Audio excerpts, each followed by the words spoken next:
আসসালামু আলাইকুম ওয়া রাহমাতুল্লাহ। সারা বিশ্বের সংবাদ ৭.৩০ মিনিটে আপনাদের সকলকে স্বাগত। দেশের প্রধান দৈনিক পত্রিকাগুলো তাদের শিরোনামে যে খবরগুলো গুরুত্ব সহকারে ছাপিয়েছে তাই নিয়ে হাজির হলাম আপনাদের সামনে। আশা করি সাথেই থাকবেন। শুরুতেই থাকছে চীনে বিনিয়োগ সম্মেলনে প্রধানমন্ত্রী শেখ হাসিনা বলেছেন, বাংলাদেশ চীন হাত মেলালে বিশাল কিছু অর্জন সম্ভব। চীনা কোম্পানিগুলোর সঙ্গে ব্যবসায়ীদের ১৬ সমঝোতা স্মারক সই হবে। ৪৯ কোটি ডলারের বেসরকারি বিনিয়োগ। তিনি চীনা ব্যবসায়ীদের বাংলাদেশে আরো বেশি বিনিয়োগের আহ্বান জানান। তিনি বলেন, বাংলাদেশে বিনিয়োগের এখনই সময়। যুক্তরাজ্যের লেবার সরকারের মন্ত্রিসভায় স্থান পেয়েছে বাংলাদেশি বংশোদ্ভূত ২ এমপি। তাদের মধ্যে একজন হলেন জাতির পিতা বঙ্গবন্ধু শেখ মুজিবুর রহমানের নাতনি এবং বর্তমান প্রধানমন্ত্রী শেখ হাসিনার ছোট বোন শেখ রেহানার মেয়ে টিউলিপ রেজওয়ানা সিদ্দিক, যিনি টিউলিপ সিদ্দিক নামেই বেশি পরিচিত। অন্যজন হলেন রুশনার আলী, ৫ বারের এমপি। তিনি এবার মন্ত্রিসভায় স্থান পেয়েছেন। টিউলিপ সিদ্দিকি নগর মন্ত্রী হিসেবে দায়িত্ব পালন করবেন। অন্যদিকে রুশনার আলী কমিউনিটি এবং স্থানীয় সরকার বিষয়ক মন্ত্রণালয়ের জুনিয়র মন্ত্রী হিসেবে দায়িত্ব পালন করবেন।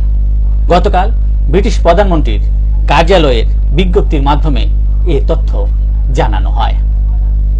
পিএইচসির প্রশ্ন ফাঁস, ৩ সদস্যের তদন্ত কমিটি গঠন। ৭ জনের দায় স্বীকার। চাকরির প্রশ্ন ফাঁসে আরো তারা জড়িত সেটা জানতো পেয়েছি বলে খবর প্রকাশ করেছে প্রথম আলো।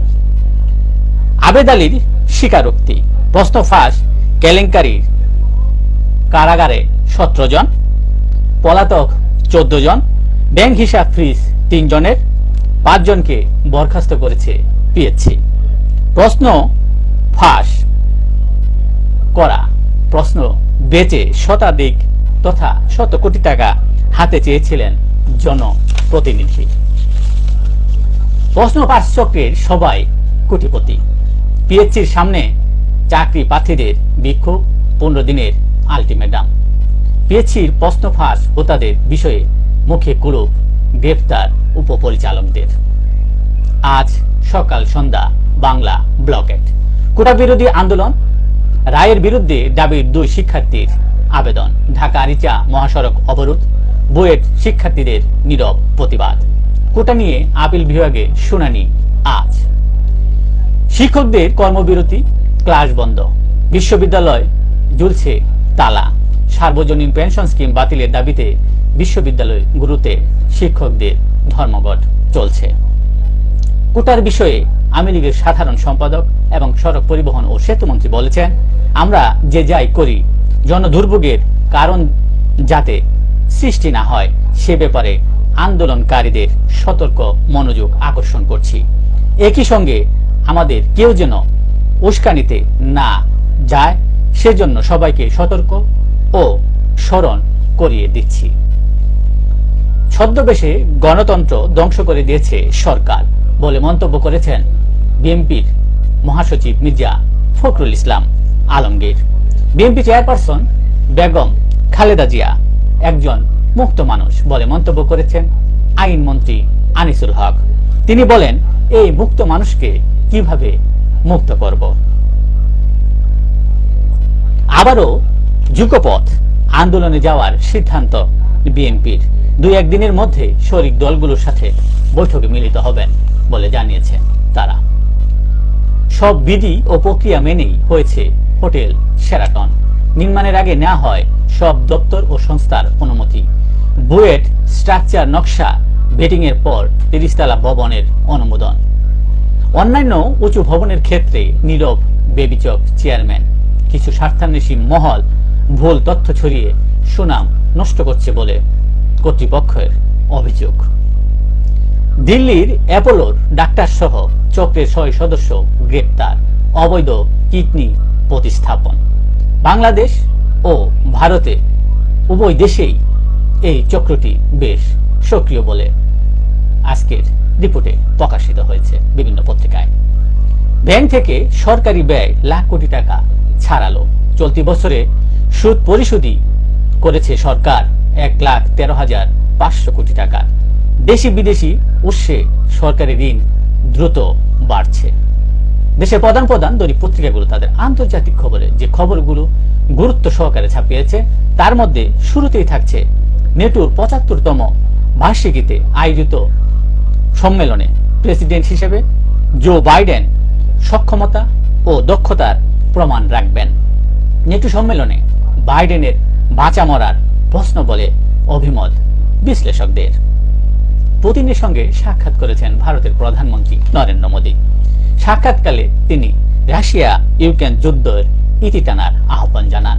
তিনি বলেন, শান্তি অত্যন্ত গুরুত্বপূর্ণ, যুদ্ধ কোনো সমাধান নয়। প্রধানমন্ত্রী নরেন্দ্র মোদীর এই সফরকে কটাক্ষ করেছেন জেলেনস্কি। হামাসের অভিযোগ, যুদ্ধবিরতি আলোচনা বানচাল করতে চান নেতানিয়াহু। যুক্তরাষ্ট্রের নির্বাচন থেকে বাইডেন সরে দাঁড়াবেন না বলে মন্তব্য করেছেন সাবেক প্রেসিডেন্ট ডোনাল্ড ট্রাম্প। দলের মধ্যে থেকে সরে দাঁড়ানোর চাপে থাকা বাইডেনকে নিয়ে এতদিন চুপ ছিলেন ট্রাম্প, কিন্তু এবার তিনি মুখ খুললেন। কোনো নিরাপদ স্থান নেই গাজায়। জাতিসংঘের স্কুলগুলোতে হামলার পর শরণার্থী শিবিরেও হামলা। ফিলিস্তিনের সঙ্গে মুক্ত বাণিজ্য চুক্তি ব্রাজিলের।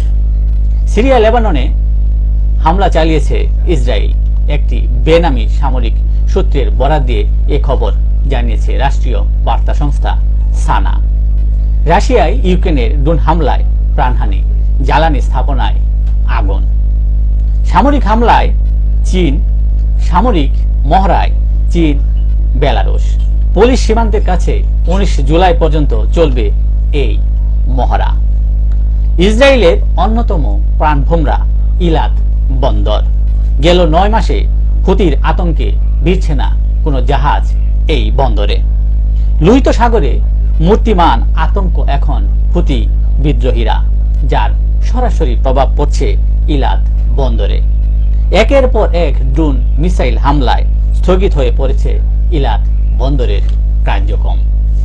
এই ছিল দেশের প্রধান প্রধান দৈনিক পত্রিকায় প্রকাশিত শীর্ষ সংবাদ, যা নিয়ে এতক্ষণ আপনাদের মাঝে উপস্থিত ছিলাম। আশা করি আপনাদের ভালোই লেগেছে। সার্বিক খবরের বিবেচনায় যদি আপনাদের কোনো অভিমত, অভিব্যক্তি, সমালোচনা কিংবা কোনো মন্তব্য থেকে থাকে তাহলে অবশ্যই কমেন্টসে জানাবেন। আপনাদের কমেন্টসের প্রত্যাশায় আজকের মতো এখানেই বিদায় নিচ্ছি। আবারও দেখা হবে আগামীকাল ঠিক একইভাবে সারা বিশ্বের সংবাদ 7.30 মিনিটে। সে পর্যন্ত অবশ্যই সকলেই ভালো থাকবেন, সুস্থ থাকবেন। আসসালামু আলাইকুম ওয়া রাহমাতুল্লাহ।